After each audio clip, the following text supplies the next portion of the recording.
Hi friends, ಇವತ್ತು ನಾನು ನಿಮಗೆ ಯಾರ್ಯಾರು ಹಕ್ಕಿ ಪಕ್ಷಿಗಳು ಸಾಕಿರ್ತಾರೋ ಅವ್ರಿಗೆ ಫೀಡಿಂಗ್ ಫನಲ್ ಬಾಟಲ್ನ ಯಾವ ಥರ ರೆಡಿ ಮಾಡೋದು ಅಂತ ಹೇಳ್ಕೊಡ್ತೀನಿ. ನೋಡಿ ಫ್ರೆಂಡ್ಸ್, ಇದು ಬಿಸ್ಲರಿ ಬಾಟಲ್ ನೋಡಿ, ಈ ಥರ ಬರುತ್ತೆ ಬಾಟಲ್.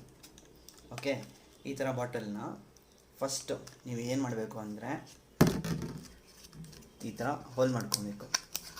ಓಕೆ, ದೆನ್ ಈ ಥರ ಕಟ್ ಮಾಡ್ಕೊಬೇಕು. ಓಕೆನಾ?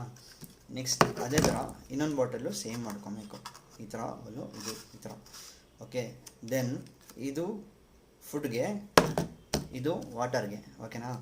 ನೆಕ್ಸ್ಟ್ ಬಂದುಬಿಟ್ಟು ಈ ಥರ ಬಾಟಲ್ ತೊಗೋಬೇಕು. ಇದನ್ನು ನೋಡಿ, ಈ ಫನಲ್ಗೆ ಸೈಡ್ಗೆ ಕಟ್ ಮಾಡಿ ಹಾಕಬೇಕು. ಓಕೆನಾ ಫ್ರೆಂಡ್ಸ್? ನೆಕ್ಸ್ಟ್ ಏನು ಮಾಡಬೇಕು ಅಂದರೆ ಇದನ್ನು ಒಳಗಡೆಯಿಂದ ಈ ಥರ ಹಾಕಬೇಕು.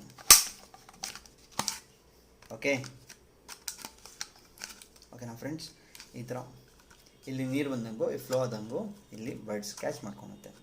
ಓಕೆ ಫ್ರೆಂಡ್ಸ್, ಅದೇ ಥರ ಇದನ್ನು ತೋರಿಸ್ತೀನಿ ಫ್ರೆಂಡ್ಸ್. ಸೇಮ್ ಇದಕ್ಕೂ ಅಷ್ಟೇ, ರೆಡ್ ಕಲರ್ ಬಾಟಲ್ ತೊಗೊಬೇಕು. ಇದನ್ನು ಈ ಶೇಪಲ್ಲಿ ಕಟ್ ಮಾಡಿ ಇಟ್ಕೊಬೇಕು. ಇದನ್ನು ಹೋಲ್ನ ಸೇಮ್ ಇದೇ ಥರ ರೌಂಡ್ ಆಫ್ ಮಾಡ್ಕೊಂಡು ಹೋಗಬೇಕು. ಔಟ್ಸೈಡ್ ತೊಗೊಳಕ್ಕೆ ಹೋದರೆ ಕಾಸ್ಟ್ಲಿ ಹೇಳ್ತಾರೆ. So it is easy to home made ಅಂತ ನನಗೆ ಅನ್ನಿಸ್ತು.